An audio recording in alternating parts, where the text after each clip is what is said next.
Hello everyone, welcome back to our YouTube channel the exam cracker. आज के इस video में हम हिंदी के लिए एक प्रैक्टिस सेट सॉल्व करेंगे, जिसमें हम 15 क्वेश्चन हिंदी पेडागोजी के देखेंगे एंड 15 क्वेश्चन हम अपठित गद्यांश से सॉल्व करेंगे। ये वीडियो आपके CTET and other teaching exams के लिए भी इक्वल इंपॉर्टेंट है। शुरू करते हैं हमारी आज की इस वीडियो को। क्वेश्चन नंबर 121 से लेकर 126 तक को सॉल्व करने के लिए हमें गद्यांश को पढ़कर निम्नलिखित प्रश्नों में सबसे उचित विकल्प को चुनना है। लिखा है, होरी कंधे पर लाठी रखकर घर से निकला तो धनिया द्वार पर खड़ी उसे देर तक देखती रही। उसके इन निराशा भरे शब्दों ने धनिया के चोट खाए हुए हृदय में आतंक में कंपन सा डाल दिया था। वह जैसे अपने नारित्व के संपूर्ण तप और व्रत से अपने पति को अभयदान दे रही थी। उसके अंतःकरण से जैसे आशीर्वाद सा प्यूह निकलकर होरी को अपने अंदर छिपाए लेता था। विपन्नता के इस अथाह सागर में सुहाग ही वह तृण था जिसे पकड़े हुए वह सागर को पार कर रही थी। इन असंगत शब्दों ने यथार्थ के निकट होने पर भी मनोझटका देकर उसके हाथ से वह तिनके का सहारा छीन लेना चाहा, बल्कि यथार्थ के निकट होने के कारण ही उनमें इतनी वेदना शक्ति आ गई थी। काना कहने से काने को जो दुख होता है, क्या वह दो आंखों वाले आदमी को हो सकता है? अब इस पैसेज से रिलेटेड हम क्वेश्चन देखेंगे। क्वेश्चन नंबर 121 है आपका, धनिया की चिंता का कारण क्या था? फर्स्ट ऑप्शन है होरी का दूर होना, सेकंड है होरी का बीमार होना, थर्ड ऑप्शन है आपका होरी के निराशा भरे शब्द एंड फोर्थ ऑप्शन है उपर्युक्त सभी। तो जैसा अभी हम लोगों ने इस अपठित गद्यांश में देखा है कि ये जो धनिया है वो होरी की वाइफ है, तो उसकी चिंता का जो रीजन था वो क्या है? करेक्ट आंसर होगा 121 का आपका ऑप्शन 3, होरी के निराशा भरे शब्द। अगला क्वेश्चन देखेंगे, क्वेश्चन नंबर 122, अंतःकरण से आशीर्वाद देना का अर्थ है, फर्स्ट ऑप्शन है किसी को जाने से पहले दुआ देना, सेकंड है किसी को दिल से आशीर्वाद देना, थर्ड है किसी को बचाने की कोशिश करना एंड फोर्थ ऑप्शन है किसी को लंबी उम्र का आशीर्वाद देना।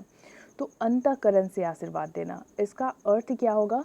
करेक्ट आंसर हो जाएगा 122 का आपका ऑप्शन 2, किसी को दिल से आशीर्वाद देना। क्वेश्चन नंबर 123, विपन्नता के इस अथाह सागर में सुहाग ही तृण था, इससे लेखक का क्या अभिप्राय है? फर्स्ट ऑप्शन है होरी धनिया से दूर जा रहा था, सेकंड है पति ही धनिया का एकमात्र सहारा था, थर्ड है धनिया अकेली थी एंड फोर्थ ऑप्शन है धनिया गरीब थी। तो यहाँ पे बात की जा रही है कि विपन्नता के इस अथाह सागर में सुहाग ही एक तृण था, यानी कि एक तिनके के समान था। तो इससे लेखक क्या कहना चाह रहे हैं? इस लाइन के माध्यम से वो उनकी मनोवृत्ति क्या है, वो क्या समझाना चाह रहे हैं? करेक्ट आंसर होगा 123 का आपका ऑप्शन 2, पति ही धनिया का एकमात्र सहारा था। अगला क्वेश्चन है हमारा क्वेश्चन नंबर 124, काने को काना कहने पर होने वाला दुख दो आंख वाला नहीं समझ सकता। इस वाक्य का अर्थ है, फर्स्ट ऑप्शन है काने को काना कहने पर दुख होता है, सेकंड है दो आंख वाले को ज़्यादा दिखाई देता है, थर्ड है काने को काना कहने पर वह चिढ़ जाता है एंड फोर्थ ऑप्शन है बिना अनुभव के ज्ञान नहीं होता। 124 का करेक्ट आंसर होगा हमारा ऑप्शन 4, बिना अनुभव के ज्ञान नहीं होता। क्वेश्चन नंबर 125 है हमारा, यथार्थ शब्द में संधि है। फर्स्ट ऑप्शन है आपका दीर्घ स्वर संधि, सेकंड है गुण संधि, थर्ड है व्यंजन संधि एंड फोर्थ ऑप्शन है यन स्वर संधि। 125 का करेक्ट आंसर होगा हमारा ऑप्शन 1, दीर्घ स्वर संधि। अगला क्वेश्चन देखेंगे, क्वेश्चन नंबर 126, असंगत शब्द में उसी उपसर्ग का प्रयोग किया जाता है जो डैश शब्द में किया है। फर्स्ट ऑप्शन है अशांत, सेकंड है दिवंगत, थर्ड है पारंगत एंड फोर्थ ऑप्शन है आजीवन। करेक्ट आंसर होगा 126 का हमारा ऑप्शन 1, अशांत। क्वेश्चन नंबर 127 से लेकर 135 तक को सॉल्व करने के लिए हमें यहाँ पे निर्देश दिया गया है कि गद्यांश को पढ़कर निम्नलिखित प्रश्नों में सबसे उचित विकल्प को चुनिए। लिखा है यहाँ पे कि स्थान विशेष की जलवायु तथा वातावरण के अनुरूप एक जाति रंग रूप और स्वभाव में दूसरे से भिन्न रही है और प्रत्येक में अपनी विशेषताओं की रक्षा के लिए स्वभावगत प्रेरणा की प्रचुर मात्रा रहती है। आत्मरक्षा के अतिरिक्त उन्हें अपनी जातिगत विशेषताओं की चिंता भी थी, अतः उनमें व्यवहार के लिए ऐसे विशेष नियम भी बनने लगे जिनका पालन व्यक्ति की आत्मरक्षा के लिए न होकर जाति की विशेषताओं की रक्षा के लिए अनिवार्य था। आत्मरक्षा की भावना के साथ साथ मनुष्य में जाति की विशेषताओं की रक्षा की भावना भी बढ़ती गई, जिससे उसके जीवन संबंधी नियम विस्तृत और जटिल होने लगे। समूह द्वारा निश्चित नियम संबंधी समझौते के विरुद्ध आचरण करने वाले को दंड मिलने का विधान था, परंतु इस विधान द्वारा छिपकर विरुद्ध आचरण करने वालों को रोका नहीं जा सकता था। अतएव कालांतर में उन नियमों के साथ पारलौकिक सुख दुखों की भावना भी वैध गई। मनुष्य को स्वभाव से ही अज्ञात का भय था, इसी से उसके निर्माण के सब कार्यों में एक अज्ञातकर्ता प्रमुख रहा है। इस अज्ञात का दंड और पुरस्कार मनुष्य के आचरण को इतना अधिक प्रभावित आ रहा है कि इस महत्व में समाज के वास्तविक दंड और पुरस्कार के साथ एक ही तुला पर तौला जा सकता है। आरंभ में यदि समाज के रोष या प्रसाद से उत्पन्न लौकिक हानि और लाभ आचरण को ढालने के कठोर सांचे थे, तो पारलौकिक सुख दुखों की भावना उस मानसिक संस्कार का दृढ़ आधार थी जिससे आचरण को रूप मिलता है। इस प्रकार लौकिक सुविधा की नींव पर नैतिक उपकरणों से धार्मिकता का रंग देकर हमारी सामाजिकता का प्रसाद निर्मित हो सका। जिस क्रम से मनुष्य सभ्यता के मार्ग पर अग्रसर होता गया, उसी क्रम से समाज के नियम आधिकारिक परिष्कृत होते गए और पूर्ण विकसित तथा व्यवस्थित समाज में वे केवल व्यवहारिक सुविधा के साधन मात्र न रहकर सदस्यों के नैतिक तथा धार्मिक विकास के साधन भी हो गए। अब इससे रिलेटेड क्वेश्चन देखेंगे कि क्या पूछ रहा है। क्वेश्चन नंबर 127 है हमारा। गद्यांश के आधार पर बताइए कि दंड का विधान किससे संबंधित था। फर्स्ट ऑप्शन है आत्मरक्षा करने वाले को, सेकंड है अज्ञानी को, थर्ड है निश्चित नियम के विरुद्ध जाने वाले को, एंड फोर्थ ऑप्शन है जातिगत विशेषताओं को ध्यान में रखने वालों को। तो इसके अकॉर्डिंग आपको बताना है कि दंड का विधान किससे संबंधित था। करेक्ट आंसर होगा 127 का हमारा ऑप्शन 3, निश्चित नियम के विरुद्ध जाने वालों को। क्वेश्चन नंबर 128 है हमारा। मनुष्य के जीवन संबंधित नियमों में जटिलता के क्या कारण है। फर्स्ट ऑप्शन है दंड के प्रति उसका भय, सेकंड है उसका सामाजिक नियम, थर्ड है आत्मरक्षा तथा जाति विशेष की रक्षा की भावना, एंड फोर्थ ऑप्शन है आपका पारलौकिक सुख दुख की भावना। 128 का करेक्ट आंसर होगा हमारा ऑप्शन 3, आत्मरक्षा तथा जाति विशेष की रक्षा की भावना। क्वेश्चन नंबर 129 है। मनुष्य के आचरण को प्रभावित करने वाले कारक है। फर्स्ट ऑप्शन है सुख दुख की भावना, सेकंड है समाज में रहने वाले लोग तथा उनकी महत्वाकांक्षा, थर्ड है सामाजिक नियम के अनुसार मिलने वाले दंड या पुरस्कार, एंड फोर्थ ऑप्शन है स्थान विशेष की जलवायु। करेक्ट होगा 129 का हमारा ऑप्शन 3। मनुष्य के आचरण को प्रभावित करने वाले कारक सामाजिक नियम के अनुसार मिलने वाले दंड या पुरस्कार है। अगला क्वेश्चन देखेंगे। क्वेश्चन नंबर 130, कालांतर में कौन सी संधि है। फर्स्ट ऑप्शन है दीर्घ स्वर संधि, सेकंड है गुण स्वर संधि, थर्ड है यन स्वर संधि, एंड फोर्थ ऑप्शन है वृद्धि स्वर संधि। 130 का करेक्ट आंसर होगा हमारा ऑप्शन 1, कालांतर में दीर्घ स्वर संधि है। क्वेश्चन नंबर 131, विधान शब्द का पर्यायवाची शब्द है। फर्स्ट ऑप्शन है विषय, सेकंड अनुक्रमण, थर्ड नियम, एंड फोर्थ ऑप्शन है अनुलोम। 131 का करेक्ट आंसर होगा हमारा ऑप्शन 3, विधान शब्द का पर्यायवाची शब्द नियम है, यानी कि दोनों एक ही अर्थ में आते हैं। क्वेश्चन नंबर 132 देखेंगे। सुख दुख में प्रयुक्त समास है। फर्स्ट ऑप्शन है अव्ययी भाव समास, सेकंड है तत्पुरुष समास, थर्ड है द्वंद्व समास, एंड फोर्थ ऑप्शन है बहुव्रीहि समास। तो सुख दुख में किस समास का यूज किया गया है। करेक्ट आंसर होगा 132 का हमारा ऑप्शन 3, द्वंद्व समास। क्वेश्चन नंबर 133, मनुष्य के मानसिक संस्कार का आधार है। फर्स्ट ऑप्शन है सामाजिक नियम, सेकंड उसका ज्ञान, थर्ड दंड का डर, एंड फोर्थ ऑप्शन है पारलौकिक सुख दुख की भावना। 133 का करेक्ट आंसर होगा हमारा ऑप्शन 4, पारलौकिक सुख दुख की भावना। क्वेश्चन नंबर 134, कठोरता तथा डैश शब्द भाववाचक संज्ञा के अंतर्गत आते हैं। फर्स्ट ऑप्शन है लालिमा, सेकंड राम, थर्ड जुलूस, एंड फोर्थ ऑप्शन है पुस्तक। 134 का करेक्ट आंसर होगा हमारा ऑप्शन 1, कठोरता तथा लालिमा शब्द भाववाचक संज्ञा के अंतर्गत आते हैं। क्वेश्चन नंबर 135 है हमारा। विशेषता शब्द का विलोम शब्द है। फर्स्ट ऑप्शन है अज्ञानता, सेकंड सामान्यता, थर्ड असमर्थता, एंड फोर्थ ऑप्शन है अनुकंपन। तो यहाँ पे बात की जा रही है कि विशेषता का अपोजिट क्या होगा।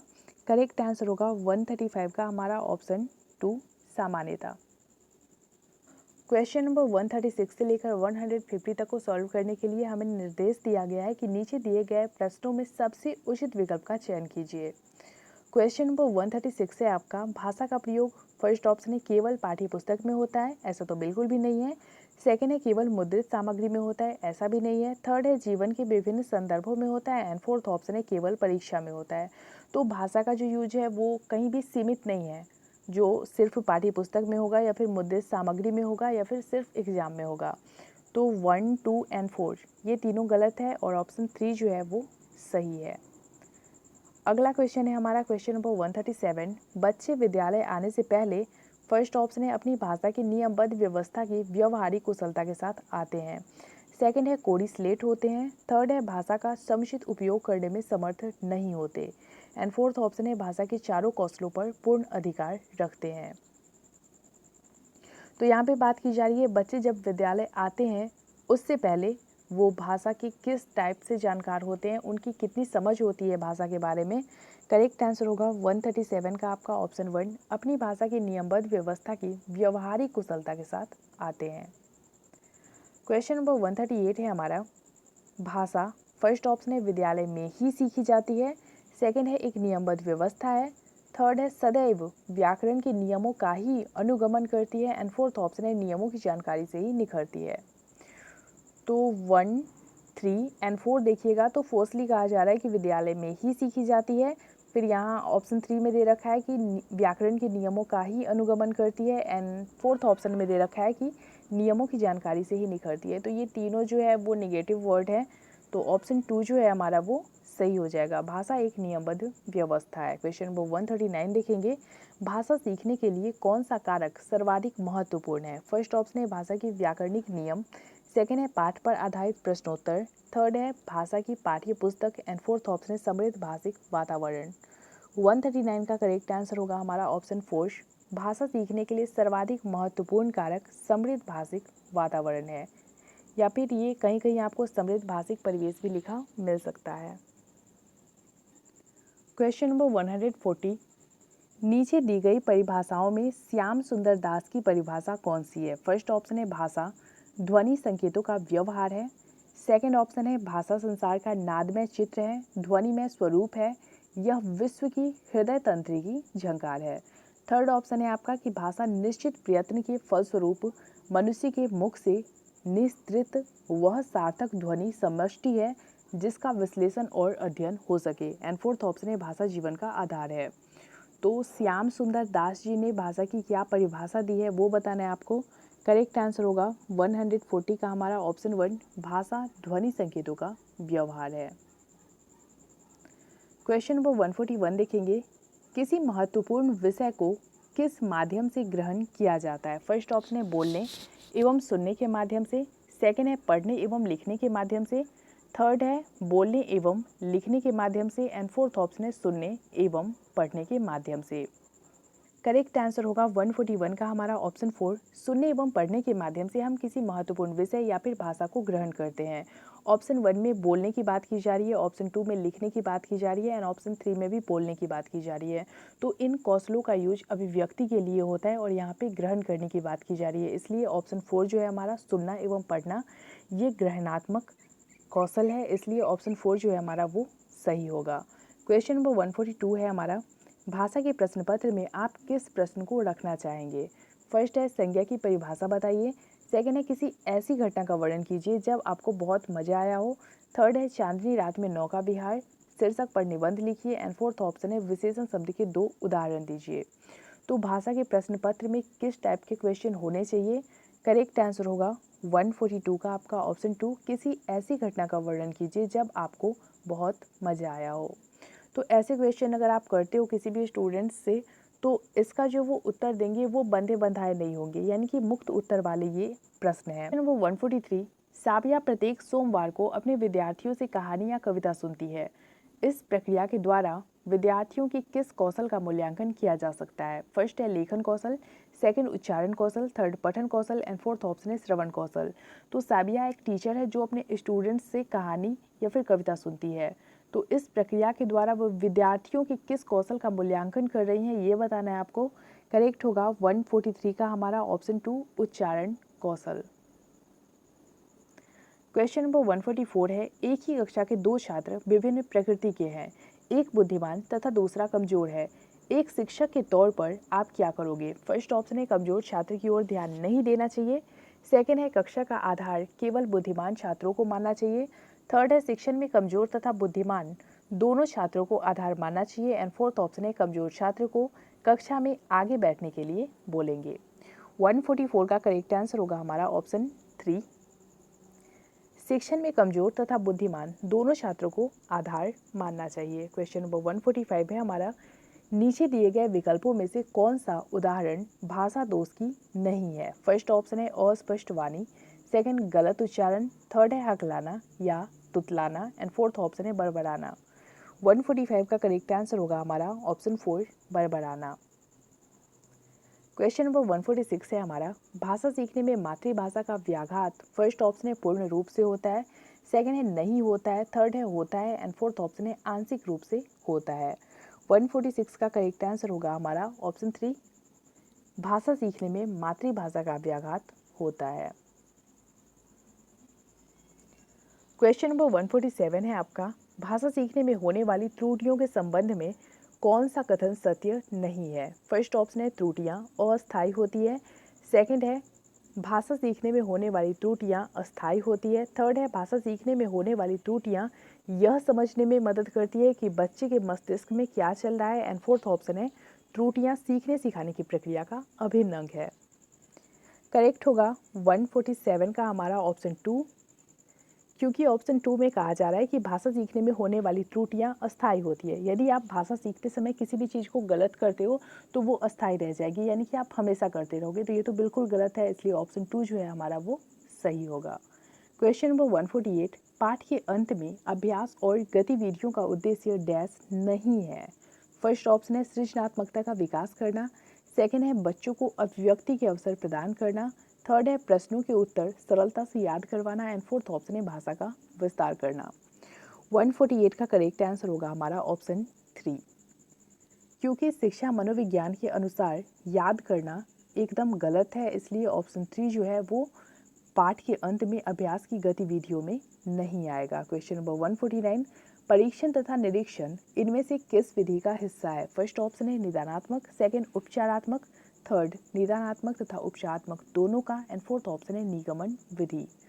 तो परीक्षण और निरीक्षण किस विधि का हिस्सा है? करेक्ट होगा 149 का हमारा ऑप्शन 1 निदानात्मक परीक्षण। क्वेश्चन नंबर 150, इनमें से कौन सा कार्य उपचारात्मक शिक्षण में नहीं करना चाहिए? फर्स्ट ऑप्शन है कमजोर छात्रों पर अधिक समय लगाना, सेकंड है ना समझने पर छात्रों को डराना या मारना, थर्ड है छात्रों की कमियों पर गंभीरता से विचार करना, एंड फोर्थ ऑप्शन है छात्र के साथ सहानुभूति। 150 का करेक्ट आंसर होगा हमारा ऑप्शन 2, ना समझने पर छात्रों को डराना या मारना।